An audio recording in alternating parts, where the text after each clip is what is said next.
સુરતમાં મેઘરાજાની તોફાની બેટિંગથી સુરતના ઉધના નવસારી રોડ પર પાણી ભરાઈ ગયા છે.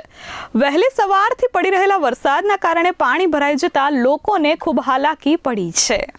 સમગ્ર દેશ અને ખાસ કરીને ગુજરાતમાં ચોમાસું આગળ વધવા માટે સાનુકૂળ પરિસ્થિતિઓ સર્જાય છે. હવામાન વિભાગના જણાવ્યા અનુસાર આગામી 2 દિવસમાં દક્ષિણ પશ્ચિમ ચોમાસું ગુજરાતના કેટલાક ભાગોમાં આગળ વધશે. ત્યારબાદના 2 થી 3 દિવસમાં તે બાકીના સમગ્ર ગુજરાતને આવરી લેશે.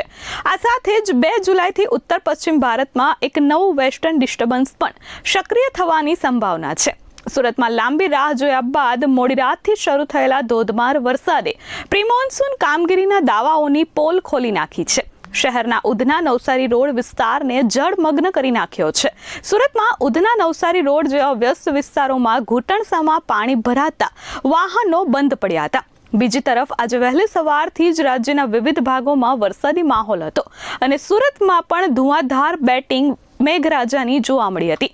પરંતુ પાણી ભરાઈ જતા વાહન ચાલકોને ખૂબ જ મુશ્કેલીઓ વેઠવી પડી હતી. અચાનક પાણી ભરાઈ જતા વાહનો બંધ પડ્યા હતા, જ્યારે બીજી બાજુ રસ્તાઓમાં ગટરો ખુલ્લી હોવાનો ભય હતો. જ્યારે ભૂવાઓ પડવાના કારણે વાહનોને નુકસાન થવાની અને અકસ્માત થવાનો ભય પણ વાહન ચાલકોને સતાવતો હતો. Bureau report S24 news Surat.